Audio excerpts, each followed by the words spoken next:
And so leaders, in my experience, vastly underestimate how much influence they have over their employees. And so when you think about how much influence you have, not only over your employees, but over your employees' families.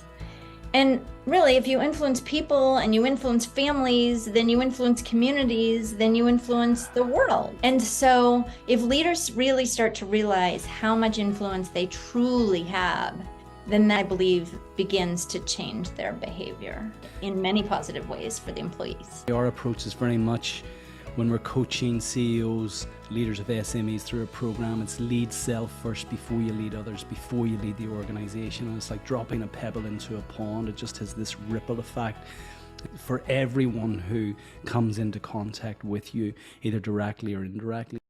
Maura, you're very welcome back to the ScaleX Insider Podcast. I'm really delighted and thrilled to have you on the show today.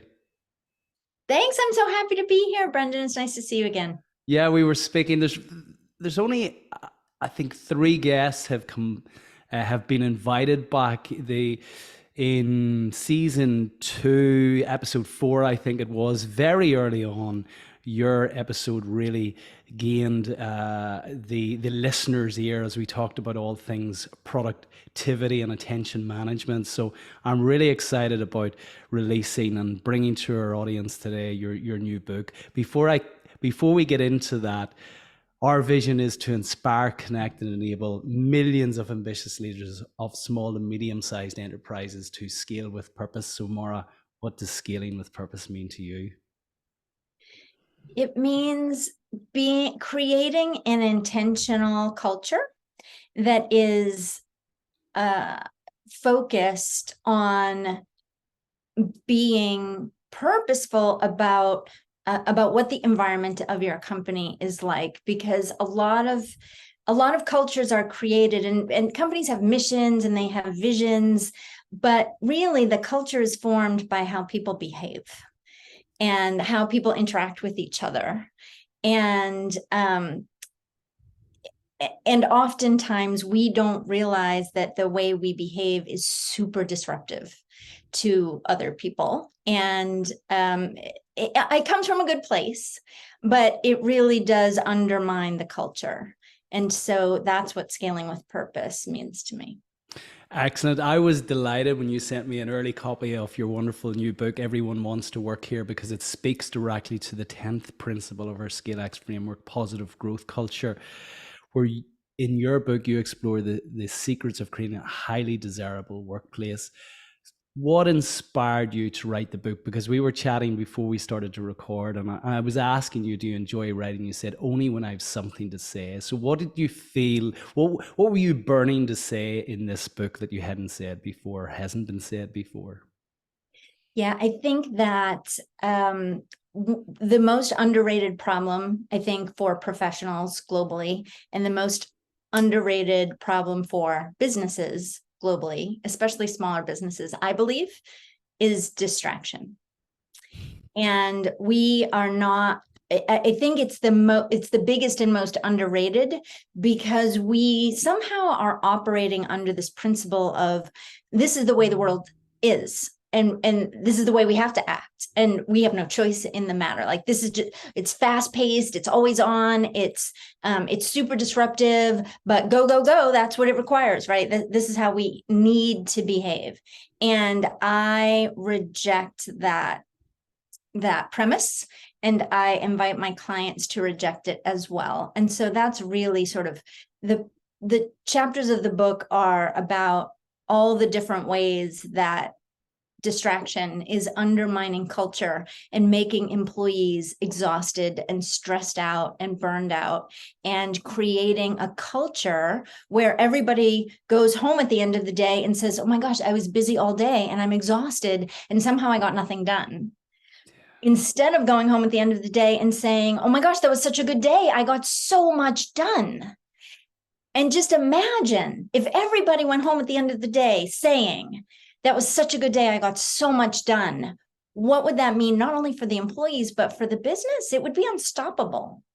So that was what I was burning to say with this book. Yeah, that's so profound. I was reading a report this morning from Gallup. It was a report that they'd issued only 4 weeks ago, and it cites that at least 50% of the US workforce are quietly quitting.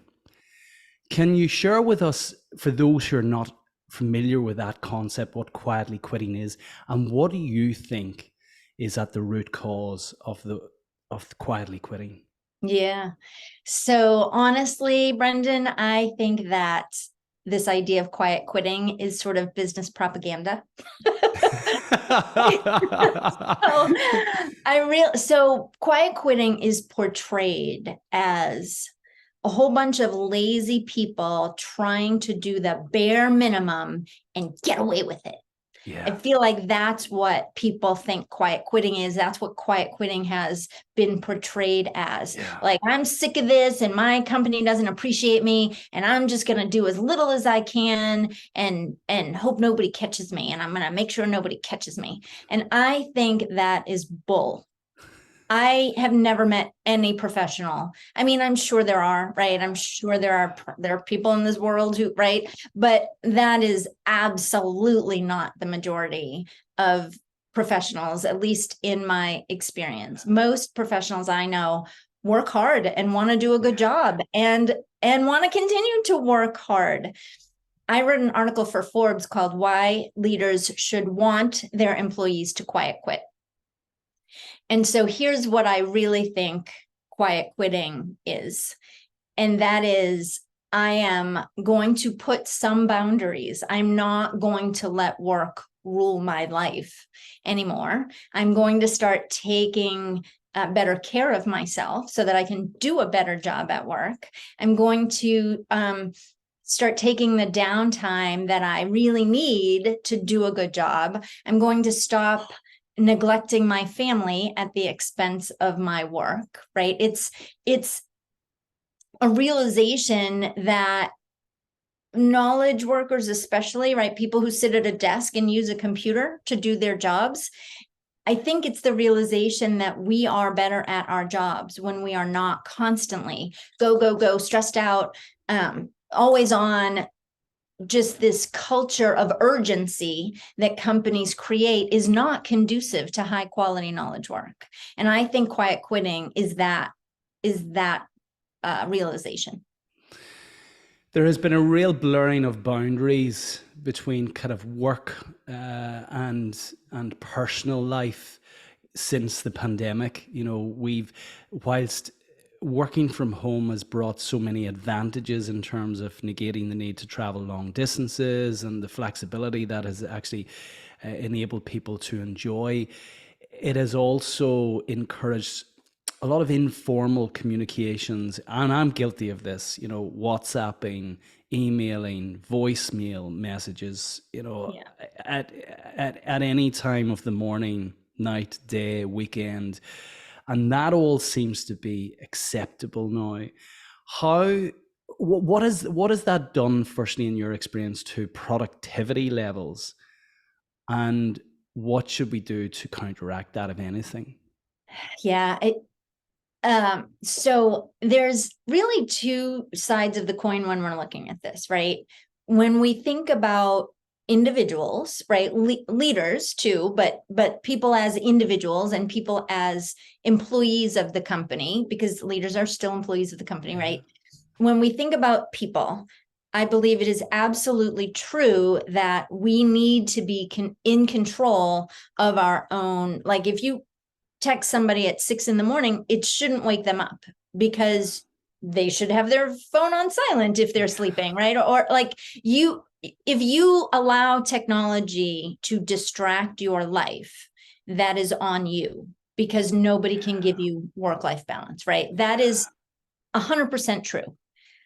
And also, if you are a leader, you have to realize that if you are reaching out to somebody after hours, that is like saying to them, I hope you have a good night. Like, go home, enjoy, have a great night. I'm going to want to tell you something later. I mean, don't worry about it, but I'm just going to tell you, I'm going to need to tell you something later. But have a great night. right? If your boss says that to you, how are you feeling in that moment, right? No, tell me now. Tell me now. What is it? What do you want to tell? What is it? Is it good? Is it bad? Did I drop the ball? Am I getting promoted? Like what is it? Just tell me. And so it doesn't matter if you are the boss and you are communicating with someone after hours, they want to know what you're saying to them. Right? They want to know what that communication is about. And so there's this idea of anticipatory stress, right? I think the boss might message me tonight. So I wonder what that's going to be about. And I'm going to keep checking to see what that's going to be about. And not only, the research has shown that not only does the employee have anticipatory stress, but the whole family has anticipatory stress. Because when you think about it, if you have a family at home, they're excited for you to get home and we can have dinner together and we can play games and we can watch a movie and we can go ride our bikes and we can take a walk around the neighborhood and we can do whatever we're going to do this evening, unless mom gets the call from work or dad gets the email, and then they're going to have to work and we don't get to do those things anymore. So that's, I think, really the problem. I'm sorry, now I've even forgotten the question that prompted this line. Oh, quiet quitting. Was that where we were? Yeah, well, we started off on that, but you've triggered something there. You've mentioned something there that I've never heard before. This anticipatory stress, the realization that something might be coming in because this is likely the norm of the way I interact with my colleagues or my boss. What can we do as leaders? And I'm guilty as charged here, but what can we do as leaders to model the behavior that we want to see amongst our team to ultimately seed higher productivity levels and, I suppose, a higher level of joy and flow and ease within the workplace? Yeah, I think the first thing that leaders need to do to change that is to recognize how much influence you have. The way that I describe this to my leadership clients is that you, just by the very nature of being the boss, you are distracting. And you're like the cop who pulls up behind you on the highway, right? You're driving down the highway and suddenly there's a cop in your rearview mirror, and aren't you hyper, right? Like hyper aware. What's my speed? Is my blinker on? Am I going too fast? Am I going too slow? What lane am I in? What speed was I doing? Hang up the phone, turn down the radio. You are just like hyper aware and you're just waiting. What's he going to do? What's he going to do? What's he going to do? Until he passes you. And I was just doing a leadership session and some people in the room were former state troopers. And I was like, come on, admit it, you do that. And they were like, 100% we do that. and that's what, right? When the boss is present physically or virtually, the employees are on hyper alert for that. And so recognize, and not only is the employee on hyper alert for that, that's that anticipatory stress, but so is the family. Because any sort of message from the boss could blow up, who knows what, could blow up the plans, could blow up our livelihood. Are you getting fired tomorrow? Like, I don't know what's right. And so leaders, in my experience, vastly underestimate how much influence they have over their employees. And so when you think about how much influence you have, not only over your employees, but over your employees' families, and really, if you influence people and you influence families, then you influence communities, then you influence the world, right? And so if leaders really start to realize how much influence they truly have, then that, I believe, begins to change their behavior in many positive ways for the employees. Yeah, that resonates so strongly. Our approach is very much, when we're coaching CEOs, leaders of SMEs through a program, it's lead self first before you lead others, before you lead the organization. And it's like dropping a pebble into a pond. It just has this ripple effect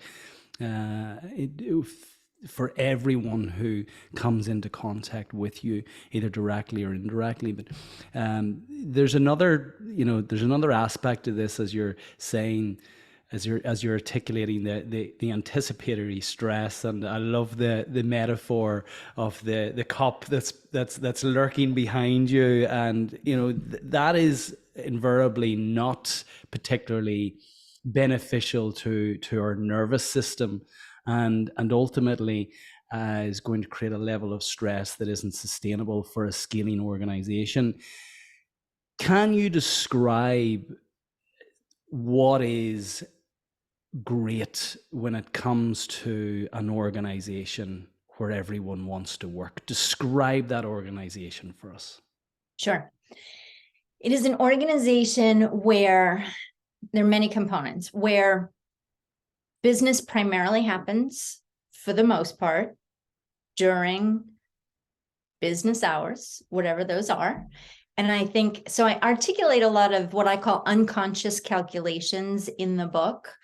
An unconscious calculation is something that we appear to believe based on our behavior, but we have never actually looked at it and examined it, right? So for example, we have an unconscious calculation that, business hours are 24/7. It's business hours somewhere in the world. And when you have global companies, every hour is business hours. Well, it is true that your company can operate globally, but your people cannot work 24 hours a day, 7 days a week, 365 days a year. So you need to set up your company systems so that if your company needs to continue to operate 24 hours a day, then there is some sort of handoff. I'm going home now, and now it's your responsibility to take over. The company can operate 24/7, but the people have to work in shifts. And even knowledge workers, even people who work at a computer, have to work in shifts. They still can't work 24 hours a day. And I think leaders set this tone because they think, well, but I'm the boss, so I always have to be available. And so if the boss is behaving in a way that he or she always has to be available, then that sets the tone for the rest of the company. Well, the way the boss operates is the way I should operate. And so we have this unconscious calculation that we all have to be on all the time. And that is not a place where everyone wants to work. It's one of the many components. Go through kind of a number of these. So, the business must be transacted during normal hours, and whatever that normal means to you. It's you defining what those are, and then others respecting those. Yes, emergencies happen, and people should be available in an emergency. But that leads to another problem, which is that even during business hours, most companies have what I call a culture of urgency, where we don't really have a bat signal if there's an emergency, right? Emergencies happen and get conveyed the same way everything else gets conveyed, right? And so any email, any chat message, any text, any voicemail, any message might be a critical emergency. And so if any message might be a critical emergency, then I have to treat every message as if it is a critical emergency until I know that it isn't.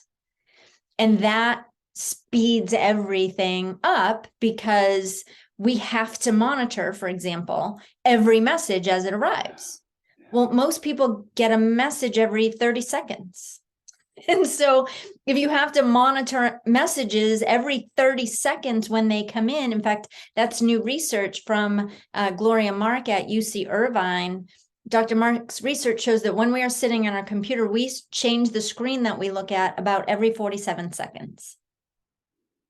And so how can you, especially for the people who get paid essentially to think, how do you apply yourself thoughtfully to your thinking work, to your knowledge work, where you have to be creative and innovative and accurate, right? How do you do that in 47-second increments? And the answer is you can't. And so we need to create guidelines for how we communicate as an organization so that we can operate like day-to-day normal business operations. I can be away from my email for a couple hours or overnight, because if there's an emergency, I'll get a phone call, or for example, or whatever that is, right?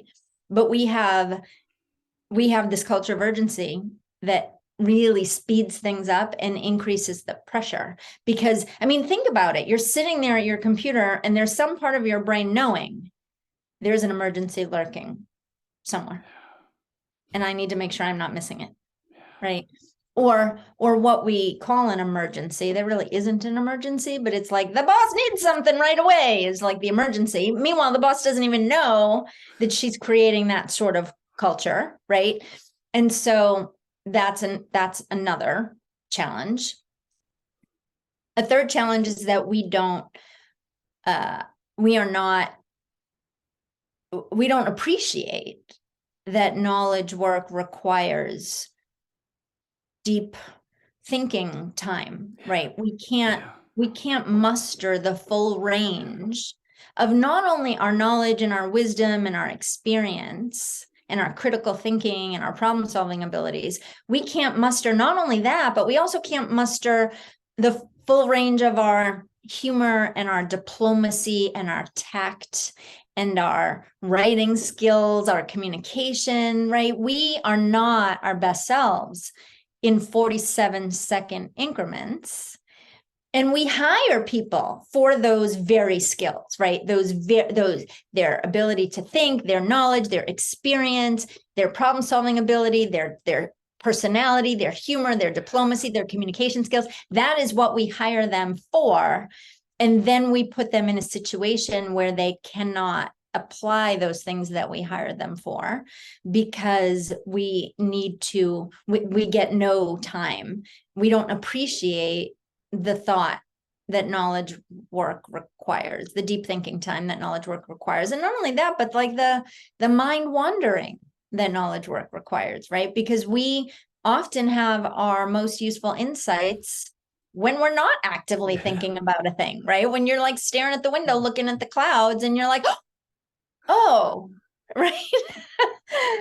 So, and that's another problem that we create, another unconscious calculation. That resonates so strongly. I always say to leaders, they're not getting paid for the doing, they're getting paid for the thinking. What's the perfect environment? What's the perfect setup to ensure that actually we're creating space to really leverage what is the greatest asset within our business, which is that creative capacity, that imaginative functioning of our talented workforce? Yeah. And it's really the flip side of another problem that we create, that creates an environment where people don't want to work, which is that most companies do not have information inside companies is not transparent and accessible, not because anybody's trying to hide it. It's just because we aren't thoughtful and intentional about the way work comes into our organization and flows through our organization. And so as a result, everybody's job pretty much lives in their head. And so any information that somebody needs to do their job lives in somebody else's head. And so the only way I can get the information I need to do my job is to ask somebody. And asking somebody means I need to communicate with them, which means a chat, a phone call, an email, right? A meeting. And so we have so much synchronous communication inside companies. And what I help my clients with, the goal that we work toward is that everyone in your company could, not that they should, but that they could put their head down and work for days without having to communicate with anyone else.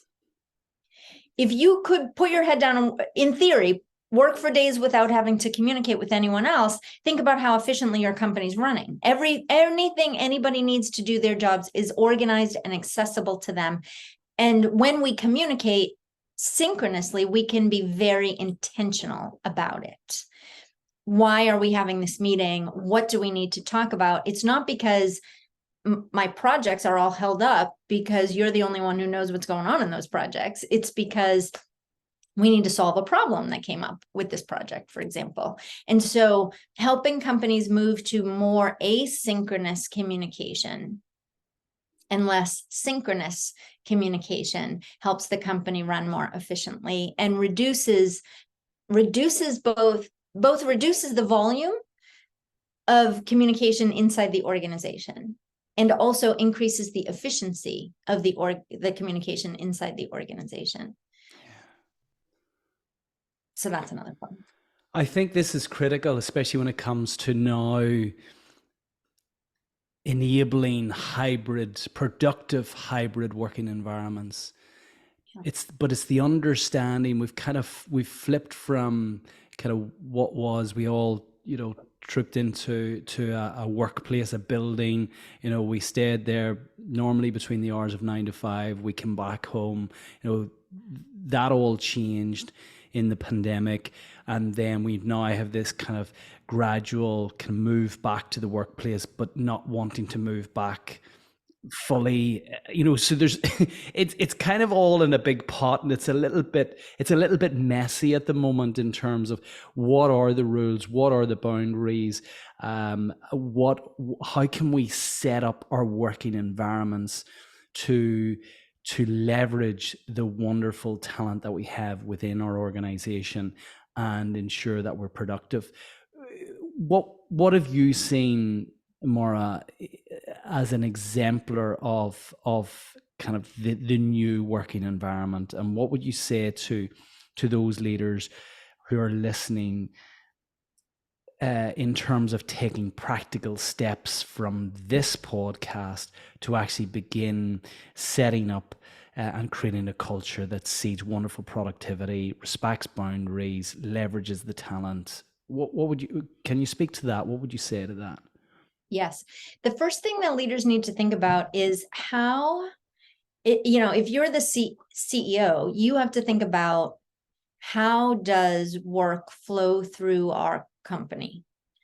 How do we receive work? Is it a thoughtful, systematic process for how work flows through our company? So for example, if your company builds things, you very likely create a very systematic assembly line. We get the work, we create the work order, we build the thing, it goes through the steps to the finished product and out the door. And everybody on the team has a role to get that product from order to out the door. Well, just because you're not building something tangible, you still have essentially, we take in some sort of request for business and we execute and deliver something. And so what happens in between? And for knowledge work, there often is no real, it comes in at the customer service person and they enter the order and then people take it and do things with it and then right? But most workers, knowledge workers too, right? Their work comes to them through some ad hoc pile of communication that comes at them every day. Most people go to work every day and do whatever happens to them. Yeah. Right? I'm going to open my email. That's it. Yeah, it's guided and dictated by what's in their inbox. What's in their multiple inboxes, right? Their voicemail, their chat boxes, their DMs, and their email. And then, so I deal with all of that incoming message, and then I go to meetings all day, and then I deal with the messages in between, and then I go home at the end of the day, like trying to stay on top, like I tried to stay on top of all that communication, and I went to all the meetings I was supposed to go to. My to-do list just keeps getting longer and longer and longer and longer. And leaders compound this problem by saying things like, well, we need to be timely with our responses, or we need to be responsive to clients. And I mean, that's not a bad thing to say, but if every message that I get might be a message from a client, then I just have to keep monitoring that. And then how do I thoughtfully do the work that our clients are paying us to do, if I just have to keep monitoring for the incoming messages? And so it makes it impossible for employees to prioritize their work and to figure out, how do I walk this line between answering communication and being responsive, like everybody says I need to be, but also I got all this work to do. And this unconscious calculation that we make is, well, the only time I can do this work is when nobody's bothering me, right? When nobody's interrupting me, when nobody's messaging me. Well, the only time that ever happens, if you're lucky, is after hours, right? Early morning, late at night, weekends. And so people make this unconscious calculation that, well, the only way to really get my job done is to work after hours. And it's unconscious because I don't think anybody wakes up on Monday morning and intentionally says, I can't wait to work every night this week and all weekend also, right? No, nobody says that. It just happens. And I think that there's a couple of things that are going on here. We've come from a paradigm of the way that work has been structured, probably set in the last 100 years, where people went into factories and they built things, and you could measure productivity. You could certainly manage employees because you could see them. They were all in one building, and you could measure productivity because there was zero produced at the start of the shift, and at the end of the shift there's 100 of these widgets now produced, right. And you can and you start to tweak with productivity levels then to say, well, what if we changed the orientation of this assembly line, and we might be able to get 105 widgets produced at the end of the day. We've got this situation now where that's the paradigm, that's what we've been conditioned, the unconscious conditioning, the subconscious conditioning has lots of managers and leaders programmed that way. We now have this situation where the knowledge workers are largely working from home, but they're being led by managers and leaders who have this paradigm that you should be in the workplace because I'm paranoid that you're not being productive if I can't see that you're sitting in your chair. So if I can't see that you're sitting in your chair, I'm going to ring you and message you lots during the day to make sure you actually are sitting in your chair. So you've got this situation that's happening, this dance. How do we break that and actually get to a point where we're comfortable as leaders that our teams are being productive and accountable for what it is that has to be done? Yes. It comes back to that the ability for each person on your team. So we have to figure out how work flows through our department, right? If you're just a department manager, or our larger section of the organization, or the whole organization, how does work flow through? What is the highest and best use of each person's time? And let's make sure that they know that. So if I understand that my most important job is to say, create proposals, then I might be more comfortable not monitoring for new customer requests, because I've got this pile of proposals that I have to create. So I feel a little bit more comfortable going off my email. I mean, for an hour, for 90 minutes. I'm not saying people should go dark for days at a time, right? But I might take an hour, knock out a couple of proposals, and feel okay with that if I know that that is my outcome. So a long way to say, we need results-based productivity measures. And because you can't touch or count knowledge worker outputs, right? Because knowledge worker outputs are brain activities, communication and ideas and solutions to problems and collaboration and those kind of things. So we can't touch and count them like we can on the assembly line. So So we need to identify how is a knowledge worker productive at the end of the day. And honestly, there's a lot of work going on about how to figure out this, but the way I do it, I feel like is just pretty easy.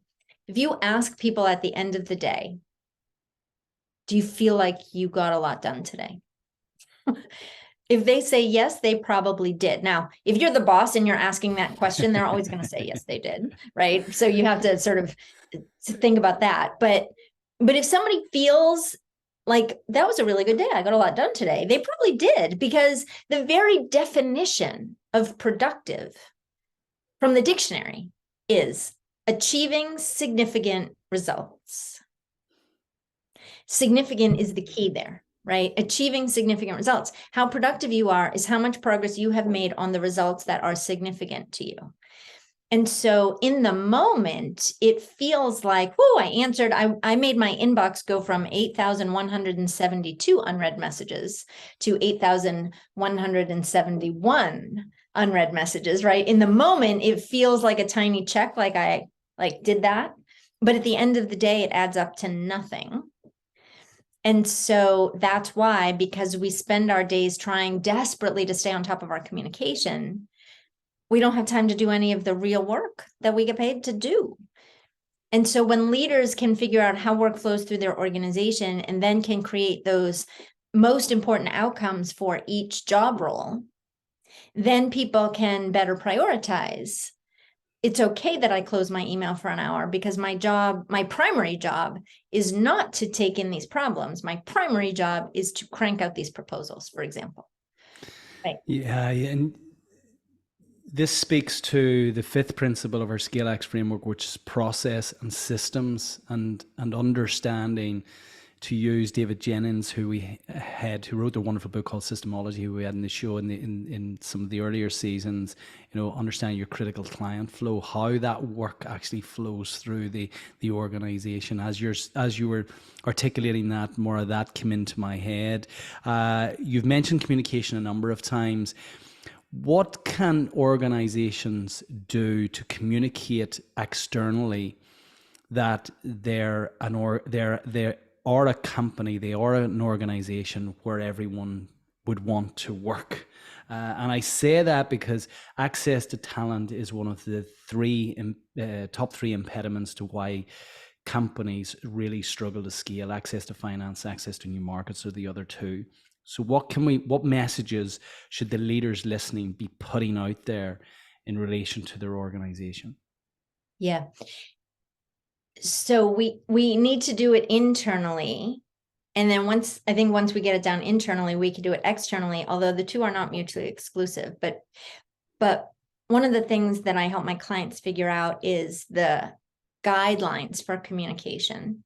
One of the biggest challenges that people that companies face is that we keep introducing new ways to communicate.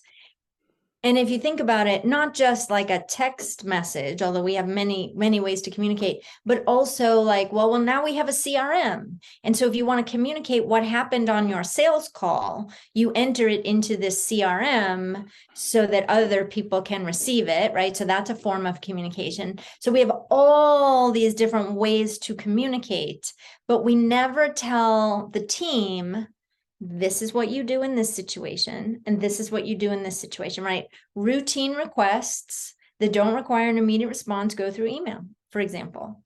Sensitive subjects or complex subjects, we should have a meeting. Urgent phone call or text, for example, right? So creating and it's never perfect and it never works 100% of the time, but if you have some guidelines, then you can understand, what do I need to monitor and what is it okay to be away from for a little bit? So working on that internally with the team, and then you can also teach your customers the same thing. So in the software industry, they have something called SLAs, service level agreements. I don't see any reason why every single company should not have service level agreements. When you take on a new customer, going back to your systems, right? This is how we do business, right? This is how we operate. If you need us, we are there for you, but you have to do this so that we know that it's an emergency, right? and this is how we communicate for routine stuff, and this is where you can see the status of your project, and like, this is how we operate. And if you're going to do business with us, you need to understand how we operate. And so internally creating systems, but also systems with customers, because we all say, oh, well, the customer dictates. The customer doesn't have to dictate, especially if you are differentiating yourself on something other than speed. It's great advice. I love the suggestion of having the guidelines around the different types of communications, the kind of the hierarchy of what's important or not. Informal communication. I'm just thinking as we speak, informal communications in our own organization are typically through WhatsApp. Very quick messages. The more important formal communications are through email. We have a CRM. But we haven't actually established or set out guidelines, and we're just a small team. In the previous organization, there were lots of different channels by which we were communicating, but we never actually had guidelines. So people, team members were being kind of bombarded with communications from lots of different sides. My sense of this is that focus is the ability to focus and the ability to model focus and create an environment for your team to focus and do that deep work is the new superpower for organizations. Have you any guidelines in terms of how we should structure our day? Is there an optimum way to actually manage communications? Should we be switching off our phones for 4 hours a day? Should I close my inbox down? Should I be carving out 2 hours a day for that kind of thinking time where I'm only focused on the kind of the vision for the organization? Is there any optimum structure, Maura? Yes and no. So everybody's job is different. So, for example, if you are the office manager, your day is probably going to look different than the CEO, right? So everybody's job is different. So from that perspective, not really. There's not an optimum way. But when it comes to how do we work optimally, research shows that we can sustain our attention for anywhere, it's a big range, but somewhere between 25 and 75 minutes. Now, that's kind of an average, right? We can maintain something like you could get lost in some sort of planning for hours. And if that's how you feel, then that's great. And you should keep going. But often after 75 minutes, we start to think about, I've been away from email for a while, and I wonder if anybody needs me, or my shoulder is kind of stiff because I've been sitting here so long, or I need to use the restroom, or I need another cup of coffee, or whatever, right? So the first thing, there's a whole bunch of things that we can think about when it comes to how do we work optimally. The first thing that I would say, though, is that we work optimally when we can make decisions about when we switch our attention. So you use the word focus, and I think focus is the new superpower. I have a phrase that you probably know I like to use. It was the title of my third book, Attention Management, which goes beyond just focus. The ability to focus is a piece of managing your attention, but the real goal of attention management, which encompasses many different brain states, daydreaming, focusing, flow, being in that sort of attention shifting state, which we need sometimes. So the ultimate goal of the practice of attention management is giving you the ability to make mindful choices about what gets your attention, instead of just, so the way I think about it is we run our days with intention and choice, instead of just being reactive and distracted all day long.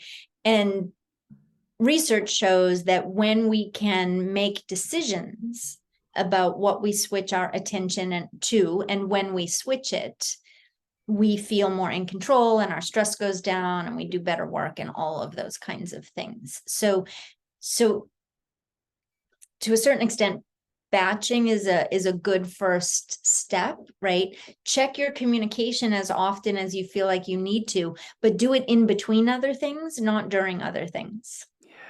Yeah, very good, great advice.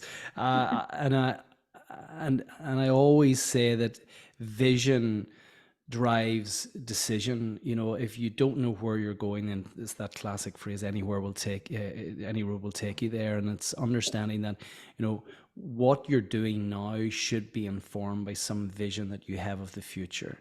And you draw that kind of line, that kind of reverse engineer from there. On that basis, do you recommend kind of an evening routine to prioritize what you're going to do the next day, you know, bar an emergency, as opposed to kind of wandering blind into the next day, lifting up the lid of the laptop, opening up the inbox, and there you go. That's your day directed now by virtue of what's sitting in that inbox. Have you got an evening recommendation?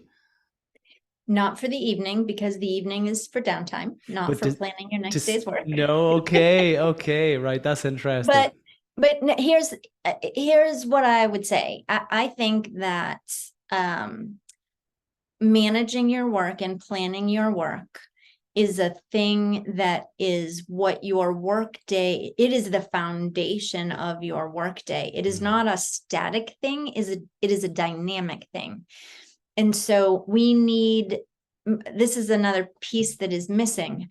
Most people don't realize that not only can this company systematize the way that the company operates, but each individual can systematize the way they work, which I call workflow management.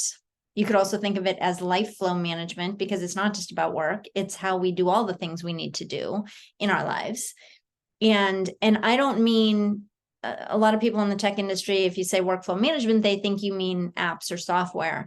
I don't mean technology at all. I mean the collection of habits and behaviors that we have. So for example, if your habit is to read every email as it arrives, delete it if you can, deal with it if you can really quick, but then add a flag to it if you can't deal with it right now. That's your habit, right? That's one of the things I'm talking about. If you take a notebook into every meeting with you and you write all the things from the meeting in that notebook, and that notebook is kind of how you figure out how you do things, that's another one of your habits and behaviors. But I mean, down to if you hang your grocery list on the refrigerator, or if you set up your bill pay to pay automatically the same time and you reconcile at the end of the month, right? All of these are the collections of your habits and behaviors. And when I look at my job as shining a light on those habits and behaviors and asking, can this one get more efficient? Can this one get more efficient? Because more efficient means easier. It means easier, less time, less stress. So my earlier books, so really Everyone Wants to Work Here is sort of the culmination from the leadership perspective of the Empowered Productivity series of books that I wrote, which is about personal workflow. How do I manage my day? How do I manage my tasks? How do I manage my communication? How do I manage the meetings that I go to effectively? How do I manage my attention? And so when I have a complete system of how I go through my day, that was kind of the first part of the series. And then we need to look at, well, how do you operate your system in the larger system of how the company operates? And that's where Everyone Wants to Work Here comes in. Good on you. Before we move into the close, I just want to ask one final question around the importance of learning cultures. You know, I suppose encapsulating everything you're saying is a requirement for leaders to want to change, to want to examine some of the unconscious calculations that exist, to really unpack those, to understand what currently serves them and what won't serve them in the context of their scaling ambition. And having a willingness to change their habits, their behaviors, those things that aren't serving the organization, that aren't respecting certain boundaries, that aren't seeding the productivity which they desire, which is a requirement of a scaling organization. How important is learning, and that kind of seeding that, baking that learning into the culture in the context of creating an organization where everyone wants to work? Every leader I talk to says that they want people who have a growth mindset, right? Who are open to learning and open to changing. And then the problem that right, and the reason that it's easier said than done is because when we start to confront, when I shine a light on for my clients, right, whether it's on the way they personally are operating or whether the way the company is operating, what we discover is that some of those changes are hard to make. And a lot of leaders, especially in scaling organizations, they're so involved in the day-to-day that they just don't have that opportunity. Like, in theory, I would love to change the way work flows through my department, but I'm too busy doing the work that's coming through my department to think about how to kind of restructure everything. And I'm already overwhelmed and I'm already exhausted. And that is just not a hill I'm willing to climb, is what happens. And so one of the things that I tell my clients is leaders need to think about their role as being less about not being the person who fights the fires, but being the person who prevents the fires from happening in the first place. Yeah. And the only way you can do that is if you take that higher level view and spend at least some of your time out of the day-to-day looking at how things are happening and making changes, even though they're hard and they take a while. And being willing to tackle those big things is hard. It's hard, but it's critical. Yeah, profound advice there. It leans on, speaks to the message coming from Michael Gerber's very famous book, The E-Myth, and he spoke to the importance of working on the business and not in the business. And we characterize 5 stereotypes of those who don't achieve scaling, and one of them is the dead man walking, that person who literally walks themselves into to their own prison cell. They every day they're kind of entrenching themselves and getting deeper into the bowels of the business, which makes it more difficult to actually extract themselves and look at what's happening and work on the business as opposed to directly in it. So, Maura, the last hour has absolutely flown. That's been a really enjoyable, wonderful conversation. Congratulations on your 6th book. I wonder, will you recall the last time I posed this question? It's been 2 years actually since we last spoke, almost 2 years since we last spoke. And I always ask our guests to share with the listeners 3 timeless takeaways. It'll be interesting to see if these have changed from the last time. Can you share with our listeners 3 timeless takeaways, Maura? Timeless takeaways for them from this conversation? For anything forgiven. I mean, you have the real privilege, and you've worked hard to have that privilege of working with some of the most esteemed organizations on the planet. You're working with CEOs, business leaders every day. You have a wonderful life that's rich with lots of experiences. So in any facet, whether it be work life, personal life. Sure. So the first thing is, for anyone at any level of the organization, we need to remember that the things that we give our attention to determine the direction of our lives.